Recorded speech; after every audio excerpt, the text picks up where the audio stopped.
get things started by bringing up our school board segment. Both Karl, if we can spotlight Karl and Rachna. Now, this is oh, good. So this is a big deal what's been going on. Very concerning to see this action, not in Fairfax County only, but in Loudoun, across every state. And so let's start with Karl. Karl, tell me what you feel is with this issue, what you're seeing from your level of things. Give us this your kind of background, your synopsis of what you think is going on. Right, the synopsis. Yeah. Well, before we dive in, I thank you for having us here, and I don't want to speak for all of my colleagues. These are just my views, but I do want to be clear that the parents we're seeing and we've talked to should be painted with a broad brush. I've had civil conversations with many parents from Providence District on all kinds of sides of various complicated or sensitive issues. But what we're seeing in Loudoun County in particular and across the country is a well-funded, professionally organized political operation that's divided, that's designed to divide communities and to take advantage of anxieties and to subvert the will of local voters. And by the way, this week, a recall effort backed by the Fairfax County Republican Committee delivered petitions to the circuit court to remove our colleague, Elaine Tolan, from office, and she needs our help. Yes. So, visit visit norecallfairfax.com, and you can show some support for her on her Act Blue. But that all of this is happening as we head towards November is hardly surprising. In 2019, they said Democrats were going to bus your children all over the county away from their local schools. Right. In 2017, they said MS-13, we were going to let MS-13 come hurt your grandparents. And now we have this. So I'm not terribly surprised. Right. I am grateful, though, that our board has not backed down in our pursuit of equity or for standing up for all of the kids in our school system. Yeah. In the face of all that's happening. Let's toss it over to Rachna. Yeah, I mean, it's really sad to me when I think back to this sort of unprecedented year. I know everybody hates that phrase unprecedented, but it's really talks about, we as a school board and really around the country, school boards were faced with impossible decisions, and we all did our best in the, with the guidance and changing information. And I think about all that we've done, here in Fairfax. We've offered since March 2020 over 16 million no-cost healthy meals to children. 16 million meals to children. And we all heard during the pandemic, the long lines at food banks and things like that, right? So think about the number of children we've fed. We've given out nearly 170,000 computers to students and 7,000 what's called MiFis, which are portable Wi-Fi devices for students who don't have Wi-Fi access, right? We were able to vaccinate over 90% of our interested staff, and we've had school vaccination clinics as well for students. So I think about all the good work we've done, both in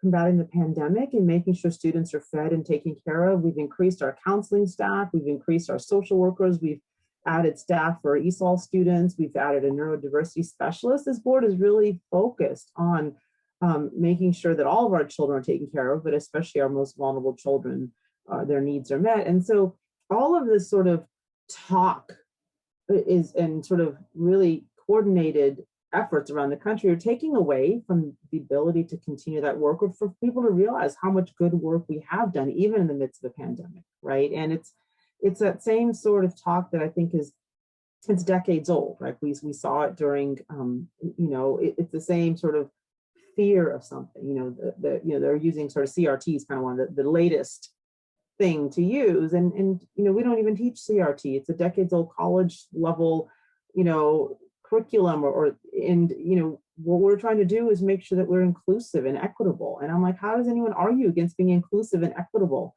and, being yes. realistic in how we teach students? And so it's just, but it's working in some ways, right? People are coming out of a year where they're frustrated and they're tired and they're traumatized from living under COVID. And we just as we think we're getting out of it, we start hearing things about Delta variants and this and that, and people are just tired, right? And so, it's just scary to think that, this is gaining traction, and people, they're playing Right. on people's Let me ask you a understandable question, thoughts. Rachna and Karl. Yeah. I have a few questions, but one is fear for your own safety at this point. I'm curious about, I know Loudon, it's got pretty heated.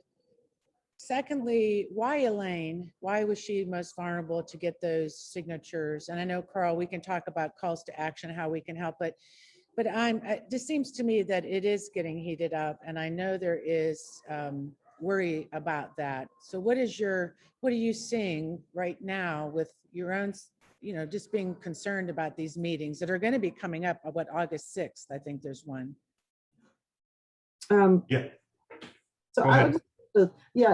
Sorry, Karl. I mean, I will say that the most frightening part is, I don't say the most frightening part, one of the frightening parts is how personally we and school board members across the country, and you see this with election officials, you see this with people being threatened and attacked. I know our security at our school board meetings has, there's now 8-9 police officers protecting the school board meetings. I have gotten death threats. Many of my colleagues have gotten death threats. I've gotten screenshots of things. You mentioned my son. I've gotten screenshots of pretty nasty things being said about my son in some of these groups, right? And other of our board members who have children have been personally named as well. And it's just so frightening to think that people think that's okay, right? We're hardworking members of the community who are trying to do best by all students. And so it is, and I'll let Karl kind of speak to that point as well, but it's just sad that it's kind of to that point.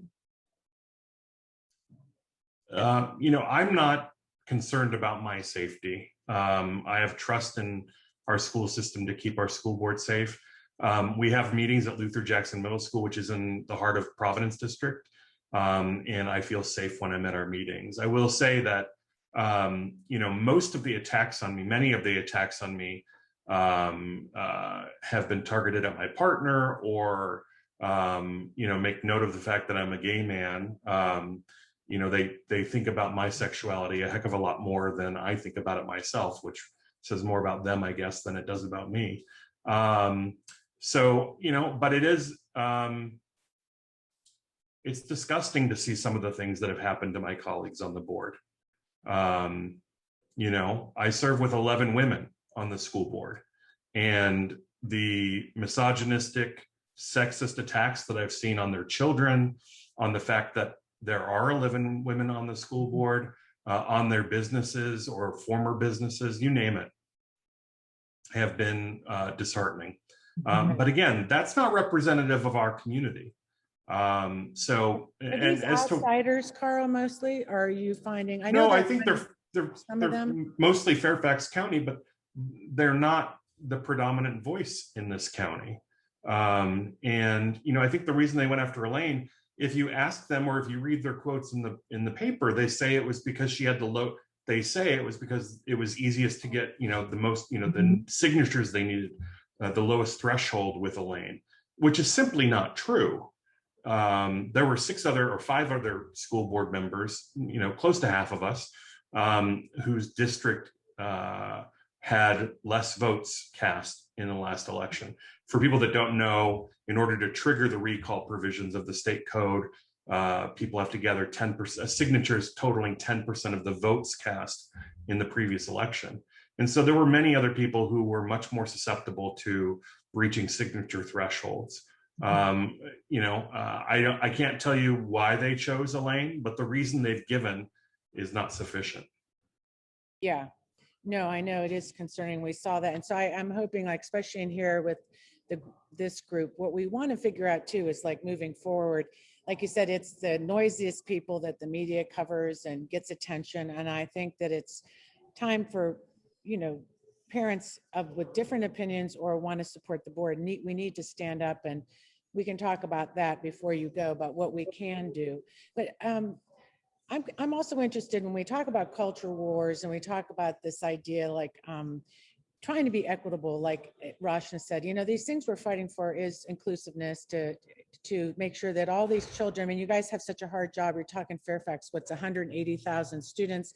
You have students with autism, disabilities, poverty issues. This is a place where the school board, where schools are a place, it's a safety net. So who knew when you got elected after, we've worked so hard to get different, you guys elected, that you'd be in a pandemic and have to make these decisions that even the federal government was doing nothing at that time to offer you guidance. So it's a bit super disingenuous to see this force come up against it. So it's obviously politically charged. It's obviously intentional to really, I think in Virginia, it's a testing ground for our election season. Would you agree that there's something going on that seems like a backlash? They're using the local level, these school board issues, this dissatisfaction that people have been feeling with the pandemic, that they're taking advantage of people's emotions right now. Yeah, and go ahead, Rachna. Sorry, I was just gonna say, I think you hit the nail on the head, right? They're taking advantage of understandable frustration. And again, it's not the broad range of parents, right? The broad range of parents that Karl and I have spoken to are very reasonable, regardless of how they felt about our decisions, are very reasonable and rational, and they care about their kids and their kids' school, and that's very personal to them. But this piece of it is a very coordinated attack nationwide, and if you Google articles, it's a strategy to start sort of taking over the local level, right? And I think some of it is, when you look at our youth, generally tend to skew a little more, liberal than some of our older folks do. And I think this is a way to sort of say I think the strategy is we need to go back to our schools and kind of change the way we educate our kids, right? And I worry about rolling back some of this really good work that we've done protecting our LGBTQ students,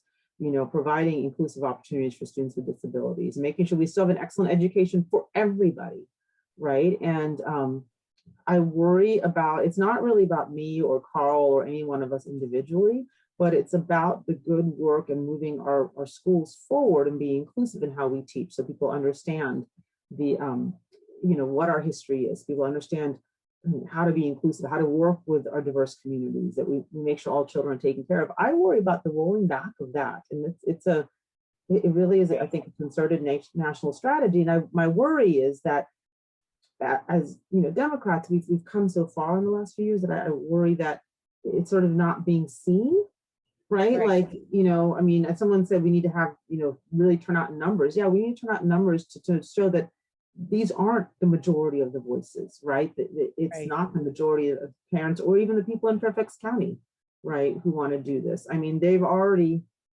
raised over $100,000 to fight for the next election. So, don't let the school board elections and the local elections kind of slide thinking, oh, that's okay, they'll be fine, right? I mean, at large, your district is 1.2 million people, and they're really well funded from across the country from dark money sources. Right. So just to be aware that that's already started up their end, and it's going to be a battle to keep our schools.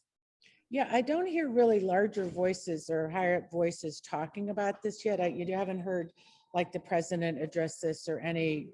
I haven't heard them address this particular thing that in a big way yet.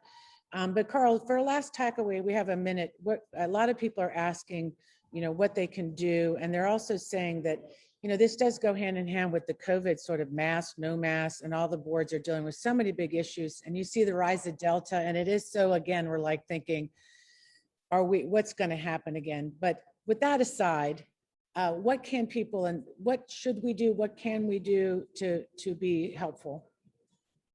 Well, I think the first thing I would say is that, it costs as much for a school board member to contact a voter as it does for President Biden and Vice President Harris, although it's infinitely harder for school board members to raise money. So if you've never given money to a school board candidate, find out who your school board members are and sign up to give them a small monthly contribution. The longer we have to raise the funds we need for re-election, the more we can take advantage of that. So do that, sign up, get your friends to sign up. The other thing I would say is that people don't come to Board of Supervisor meetings. They rarely come to school board meetings. Show up. If you have the ability, our meetings are in the evening. Come to our meetings, see what we're doing, show your support for us. And reach out to your local school board member and make sure that they know that you've got their back.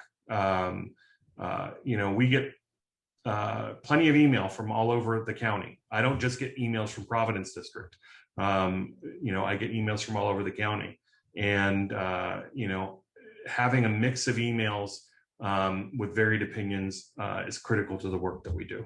But I would say speak out on social media yourself. Like if you see some of this stuff, like, it can't just be sort of the school board members speaking up, right? We need to have our people who support us speak out and sort of call out the misinformation and call out the facts. I think people have been kind of, I think that would be really helpful, right? To show that it isn't just this voice, right? Sometimes when you just have one voice speaking and it's a void, that voice becomes the message.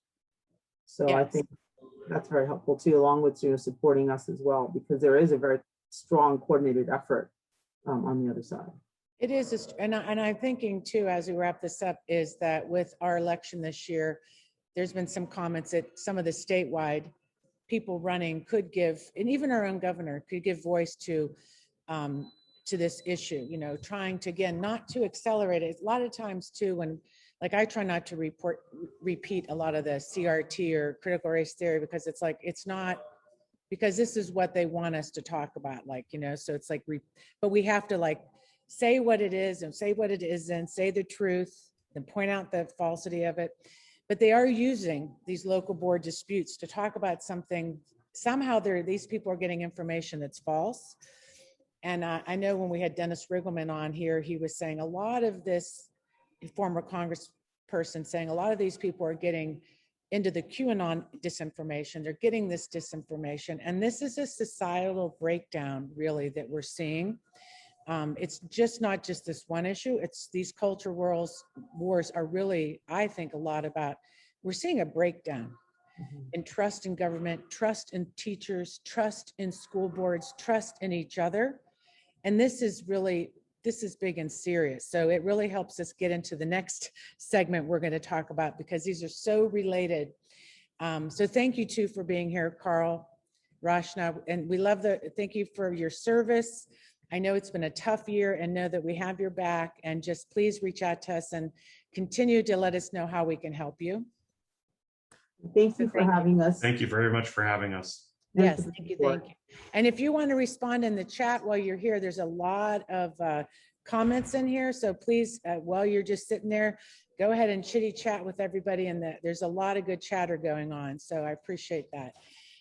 Next up, we're going to do our segment on NARAL, because what's going on in Texas is just beyond even, it's scary. If many of you have been following maybe this new Texas law, SB 8, I think it is, and it really gets, oh, the guy's going to run the sweeper now.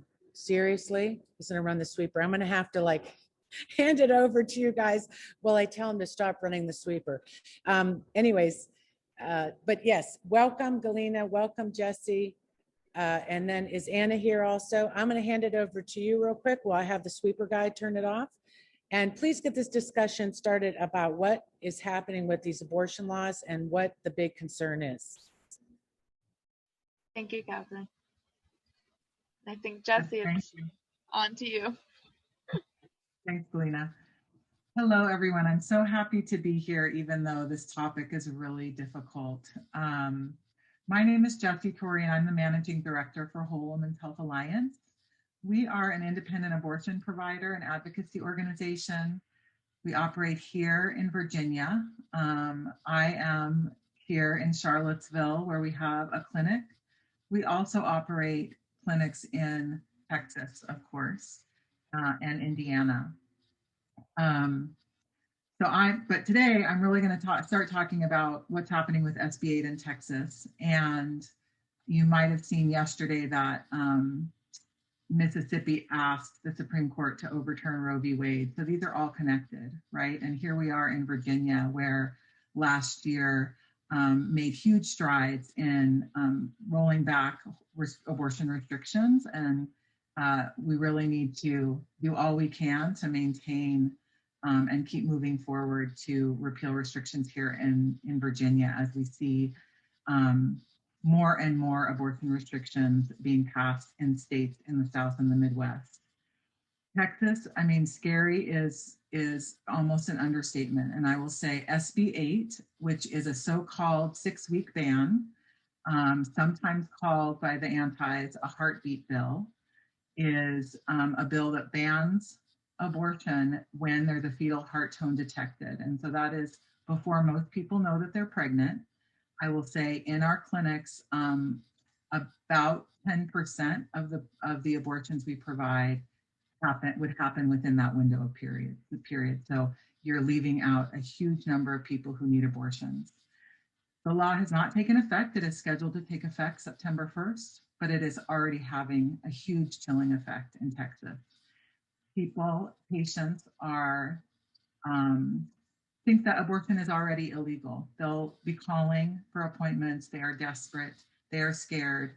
They don't know what's going to happen. We also, because this bill has an insidious provision, which makes it very different from the other 6-week bans that have been passed in other states and immediately held unconstitutional and not been able to take effect. This bill, the enforcement of it was taken out of the hands of the state and into the hands of private citizens. And so the reality is anyone in Texas or outside of Texas can sue an abortion provider or anyone who, quote unquote, aids and abets somebody getting an abortion after a heartbeat or heart fetal tone has been detected, can be sued, and they can be granted $10,000. And so it's a civil penalty, and this design is making it incredibly difficult to challenge in the courts. So Whole Woman's Health and Whole Woman's Health Alliance are lead plaintiffs in the challenge against this law, which we filed last week, you might have seen. But even the attorneys who are the best and the brightest are uncertain how we will block this law before it takes effect.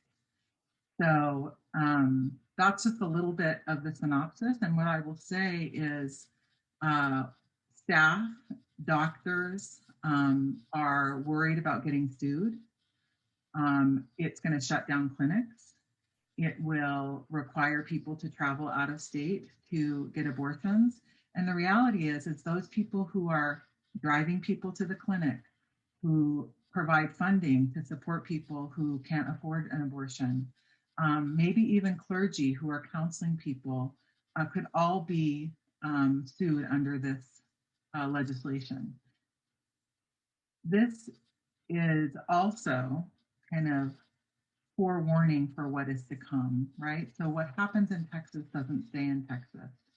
And this new bill and this private enforcement action, we're likely to see start popping up in other states. So we're trying to work really hard to do everything we can to block this bill, prevent it from going into effect.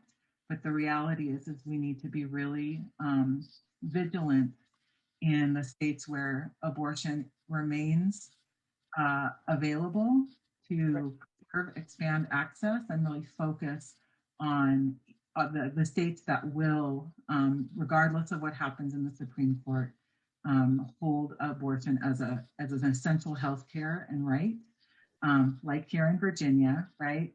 Because we may very well be needing to serve people from the other states where abortion is no longer available. Well, yeah. Go ahead, Jesse, sorry. I'll stop there. Okay, well, I wanted to interject something Sure. in this whole abortion. I want to bring up to this group because of our content today about culture wars, and also that this is bigger than even in the sense of, yes, abortion and women's rights. Obviously, there's been an attack. You guys have been dealing this. This is what you've dedicated your life to.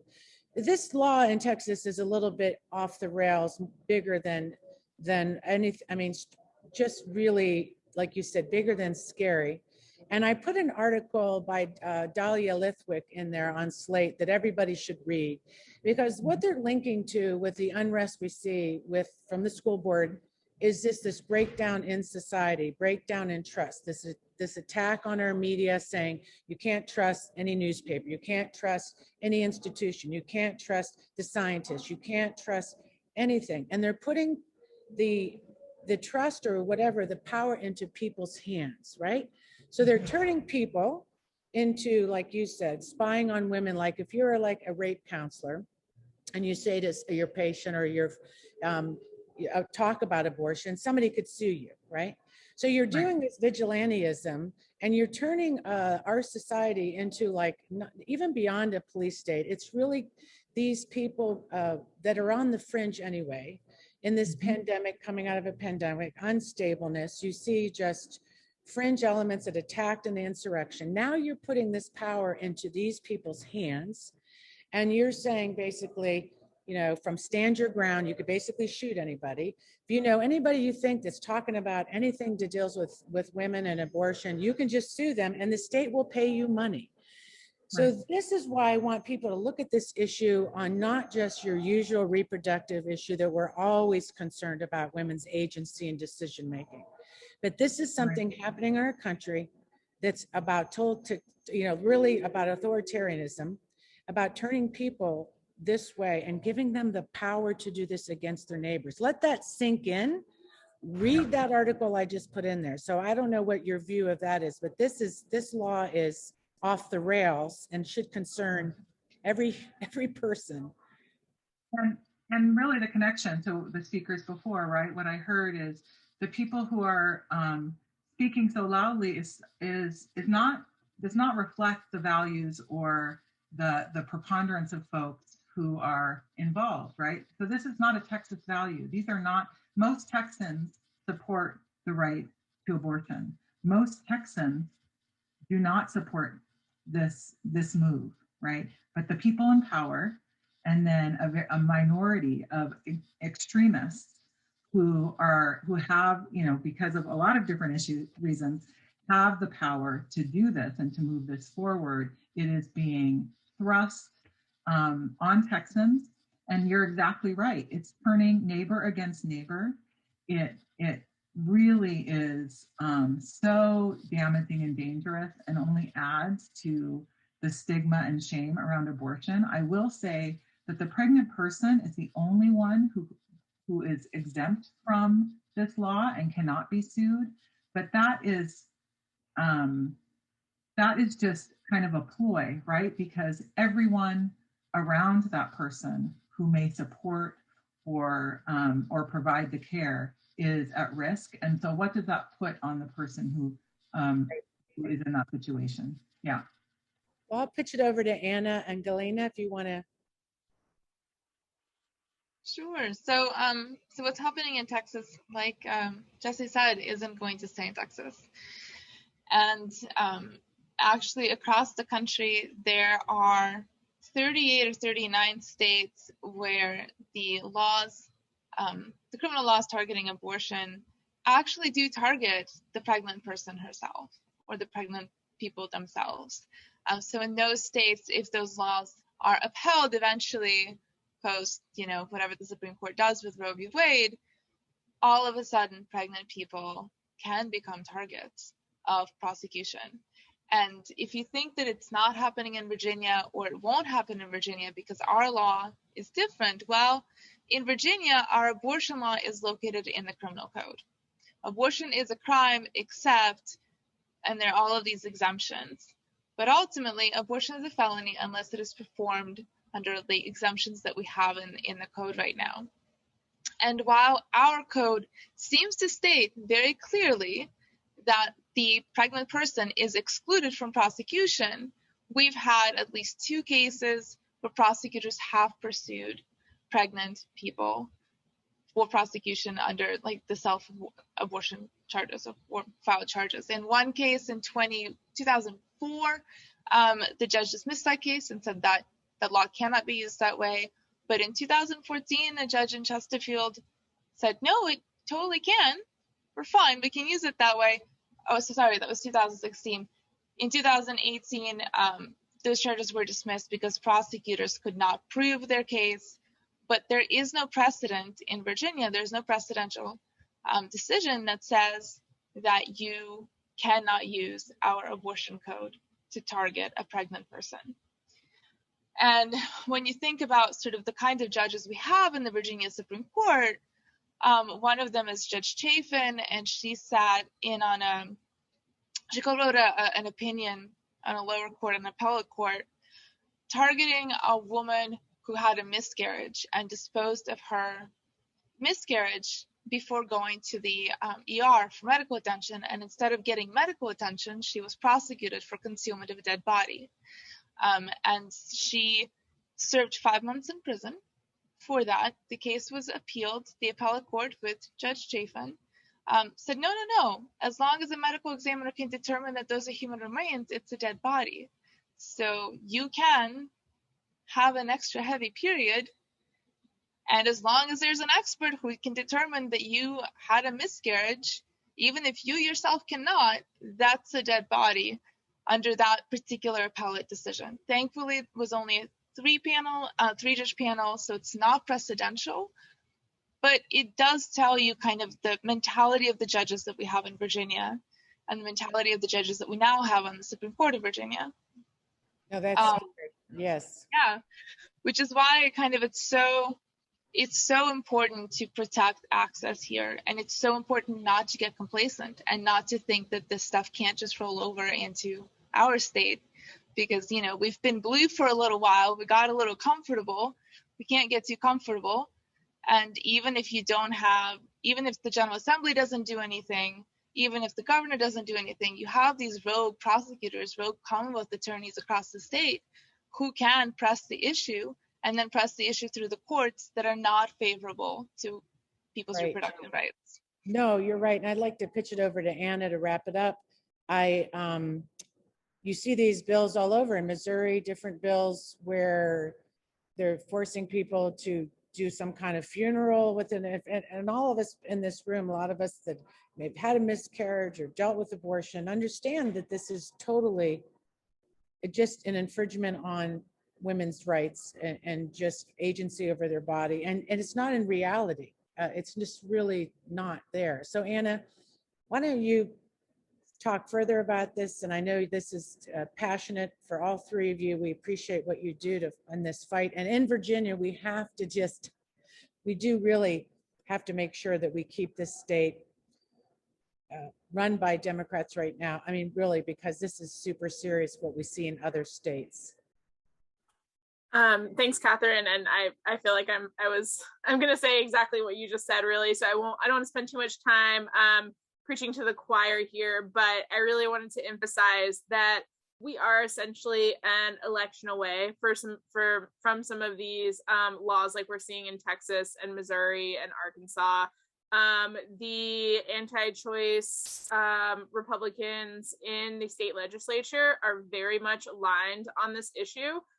There's no infighting there. They all want to see laws like we're seeing in Texas. And so I just wanted to make sure that I talked just a little bit about how I think that everyone knows that the House of Delegates is up for election this year. Everyone knows that, the governor's office and the LG office and the AG office are up for election this year. But really with the LG's office, the Senate is up for election also. We have to hold that lieutenant governor's seat, especially on our issue on reproductive freedom. We have one anti-choice Democrat in the Senate who definitely throws a lot of wrenches into what the protections that we would like to put into place, the expansions of reproductive health care that we want to put into place. And so it is absolutely essential that we get Delegate Ayala into that seat. And I just wanted to make sure that we don't lose sight of that. I know that we have a lot of really exciting House races. Obviously, we all want to beat Glenn Youngkin, but definitely the lieutenant governor's seat will be absolutely critical to making sure that we can protect and expand access in Virginia. All right. Well, thank you, all three of you, for the work you do. And we'll keep working together. I know that we're going to work together in Virginia Beach as well. So hang around for the after chat if you have some time, and let's put up Kristina Hagen from Family Friendly, the campaign director, Family Friendly Economy, and let us know how discussing this issues from family paid leave and medical leave to child care. We're so happy you're here. How are you? Still in England, of course. Yep. Just for another week or so. And thank you so much, Catherine Robinster, for the opportunity. Like you said, I'm Kristina with the Campaign for a Family-Friendly Economy. We're a longtime friend of the show. We're an advocacy organization that fights for economic policies that lift up Virginia women and families. So paid family medical leave is a huge priority for us, as is ensuring access to affordable, quality childcare for all Virginia families. And so with that in mind, we are so excited about the refundable child tax credit, which just rolled out, started hitting families' bank accounts last week. I think it's estimated that 86% of Virginia children are going to benefit from this, 1.6 million across the Commonwealth.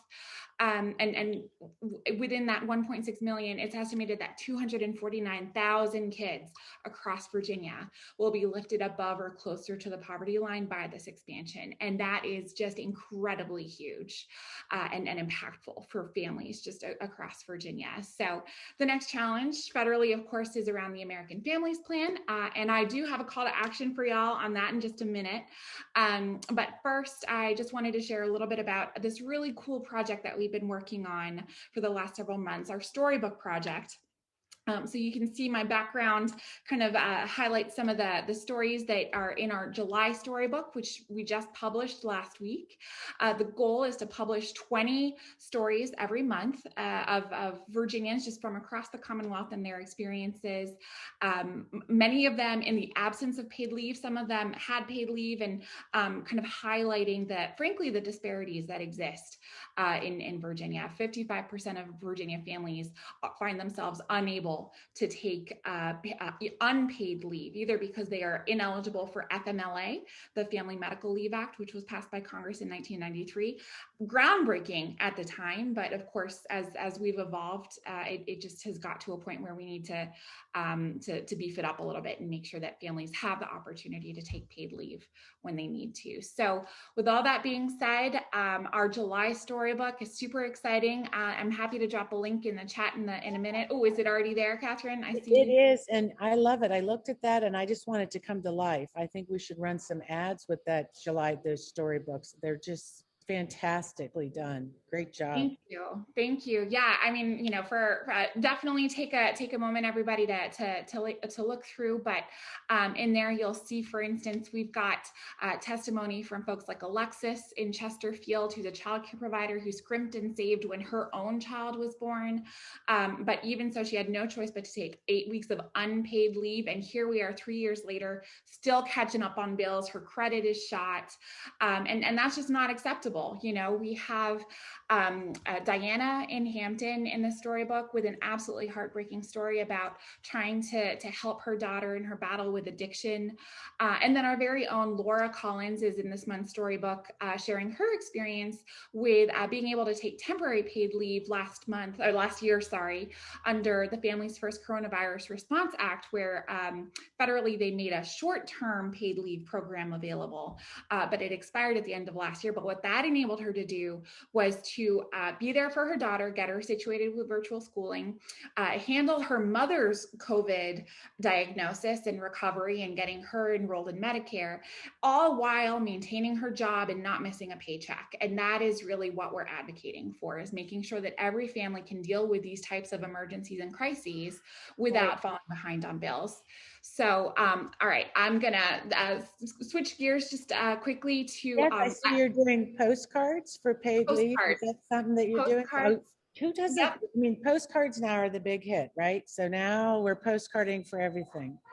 Yep, and it's never been easier to send a postcard. So we all know just how critical our very own U.S. Senator Mark Warner has been in all of these budget talks and, around the American Infrastructure Plan and the American Families Plan. And so this is really the time that he needs to hear from us. He needs to know just how important paid family medical leave is to Virginia families. And so we've got this handy tool, which we've just started to share share with folks. Yep, that's up in the link already. Great. So all you got to do is click, click, click, couple questions, share a story if you have one. Don't, if you don't, whatever you're comfortable with, but make sure you're sending that postcard. What we'll do on the back end, once you filled out the form, we'll print out the card, we'll send it to Mark Warner's office. And so the more, I think we already have 190 signups, and we just launched it last week. So that is super exciting. Some really great momentum building here. And so, but we have budget for a lot more than that. So fill out the form, share it with your friends, and let's tell Mark Warner how we want to tell Mark Warner a lot of stuff, don't we, in the room? Let's just say we want to tell Mark Warner a lot of stuff. Filibuster. Get rid of it. No, I'm teasing you, Kristina. Thank you. You did an awesome job. Thank you. Family-friendly economy. Let's face it, women still have not recovered from this pandemic.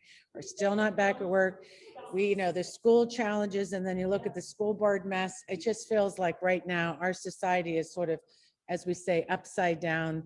But we have, our next spotlight is going to make everybody happy, because we have two great candidates here, Rachel Levy, and we have Keisha Evans.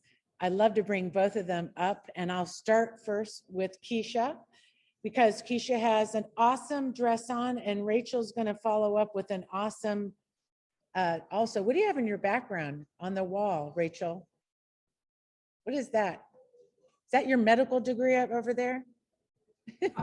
I do not have a medical, I have a PhD. You mean this? Yeah. That is a craft from, I believe, Hungary. My parents brought it back on one of their travels.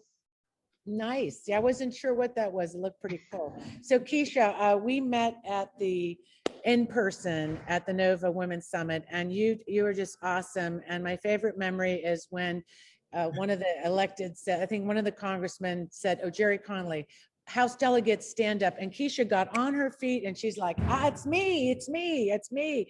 And then she's like, "Oh yeah, I loved your enthusiasm for your office and running." And so tell us a little bit about you, about your race, and what we can do for you. Well, thank you for having me, first of all, on the Friday Power Lunch. It's an honor to be here. Oh man, as you know that I'm running for 88, and 88 is a unique district, right? So like 88, it compiles with Stafford, Spotsylvania, Fredericksburg, and Fauquier County. So it's 4 counties that I get to be the voice for, right?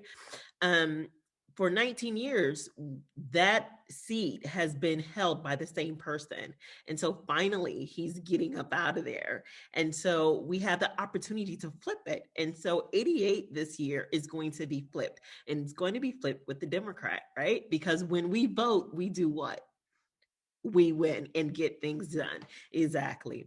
So I decided to run for delegate because I believe that it's important that we continue to pass legislation that exemplifies equality and fairness. So just by hearing what's going on in Texas, we can't have that, right? We don't want the SB 8 bill here in Virginia. We need to continue the momentum that we have, which is we dismiss, and when I mean we Democrats, we dismiss the power, the privilege, and the prejudice, right? So we want to keep that momentum going. And that's what I want to be part of.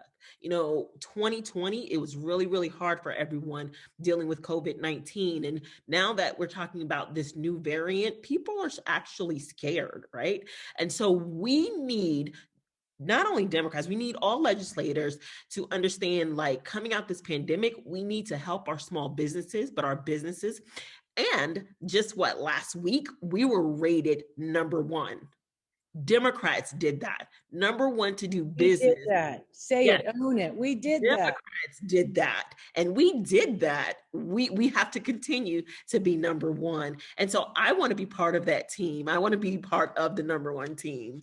But we also need leaders that help our educators and our youth and our elderly. The educators this year took a hard hit because they had to transition to online. And I was fortunate. I was the chair at one point for 3 years for the Special Education Advisory Committee for Stafford County. And so I got to see how hard it was. I actually sat in on one of my son's classroom and I seen how it was hard for teachers. So teachers need that support, but we also have to fund our education system appropriately. For many years, it haven't been funded appropriately. And what I mean by that is we lack funding in the mental health issues, the mental health programs, and the special education programs. And so that includes the IEP program, the 504, and Rachel, you can attest to that. Since you're an educator. But we need to also make sure that we continue passing legislation for criminal justice reform. You know, Delegate Herring, she did an awesome job. She wrote one of the bills that expanded expungement, but we need to expand expungement a little bit more. So as also talking to constituents in the rural area in which I was excited to see that Governor Northam passed $700 million just last Friday to help bring broadband to rural areas. So that will help and put them on an equal playing field with the urban areas. And so I'm excited to be that. But we need to be the example state that our sister states look up to, because our laws will be fair and just. Making sure that we include people and not exclude, just like our Fairfax County board members had said, we don't want to exclude people. But I always say, as a delegate, you must be a great leader, and great leaders are good listeners.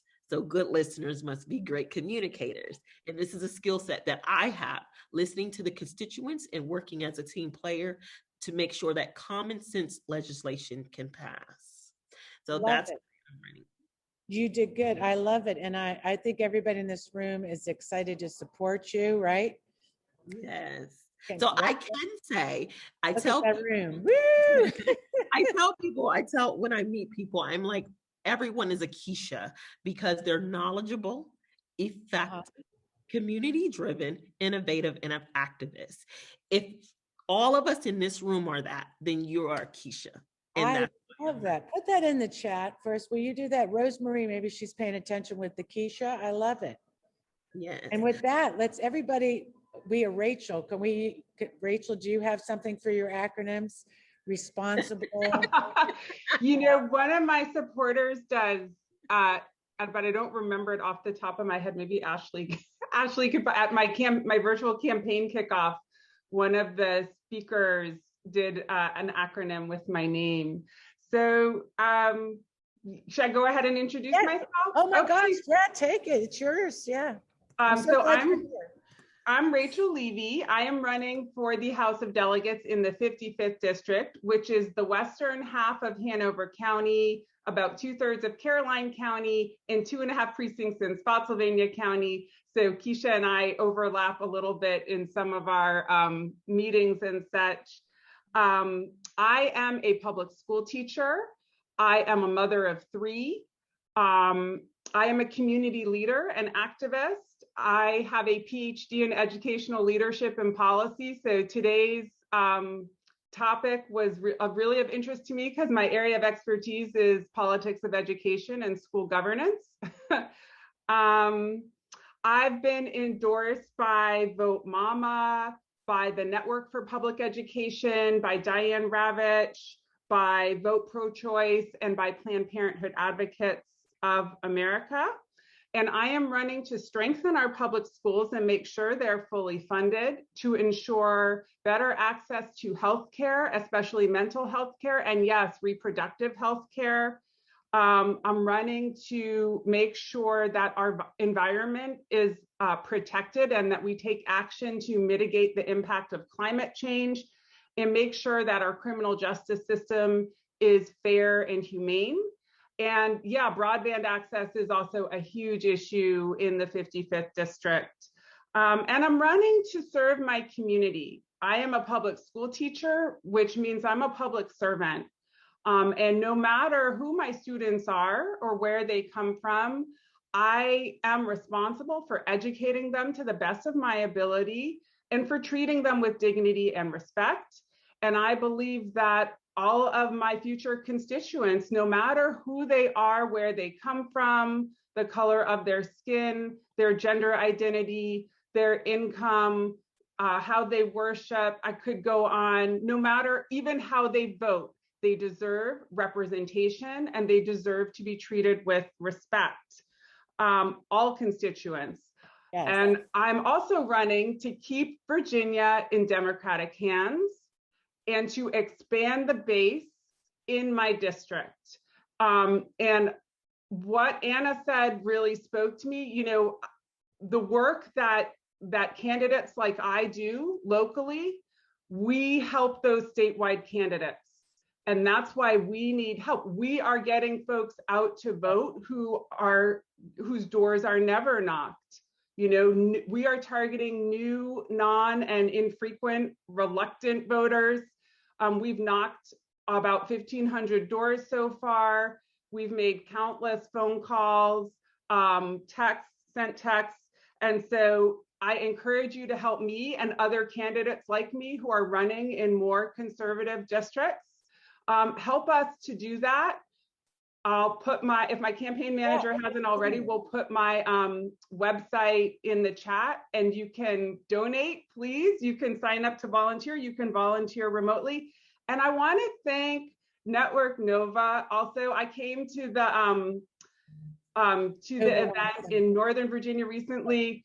You all of you individually do amazing things, but you also, like, for candidates like me, we need you. We need that support. We need that encouragement. Like, you make us, I'm speaking for myself, you make us feel like rock stars.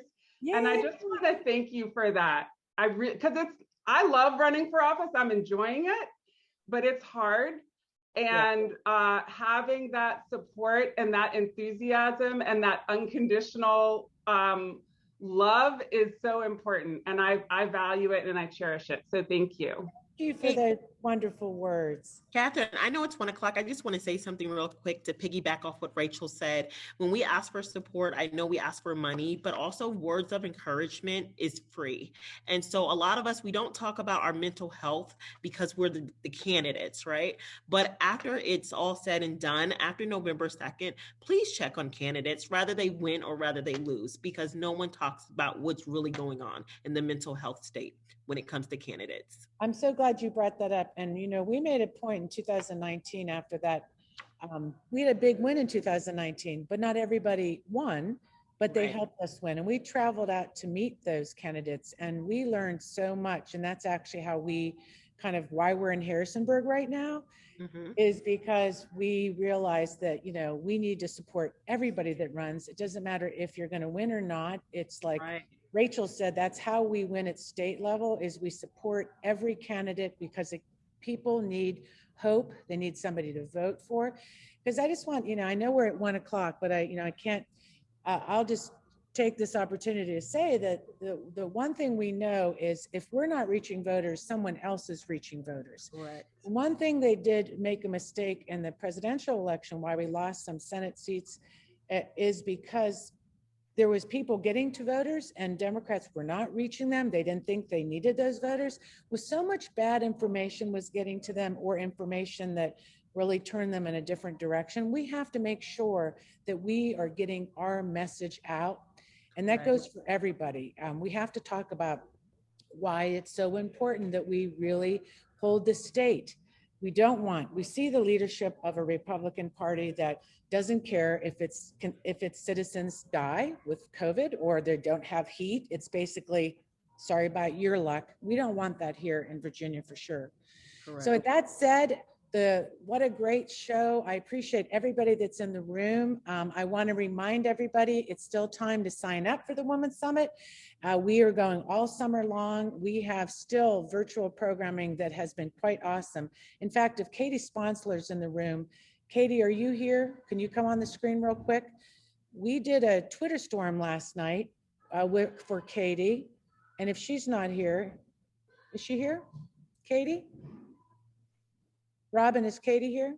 Yes, she is. There she is now. Katie, we did a Twitter storm. So last night, part of the virtual Women's Summit, we had you your video went up and we showed everybody, we took you from 0 to how many likes did you get on your video? It was up to 10,000 the I last know, I looked. Yeah, is it 10,000, Katie? Stair, can you unmute Katie, please? Yeah, there she is. We just got it. Yeah, so we are up to over 12 or over 20,000 views. Oh, wow. And you know, it's a little hard to track. Lana has been looking at the analytics on Twitter.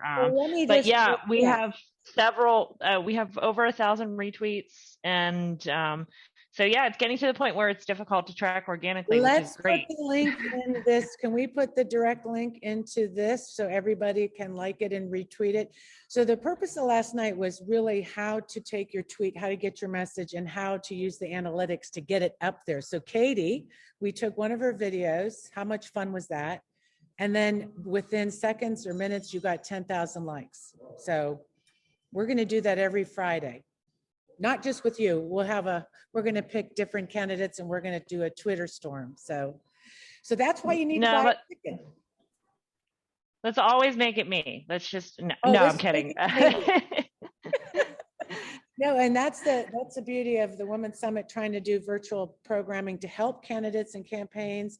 And make sure, if you're interested, become a patron of the show, follow us on Twitter, and also subscribe to our YouTube channel, and stay for the after chat. My team's going to have to pop off, but I hope you'll stay. Stair, Robin, make me the host, and let's run credits. And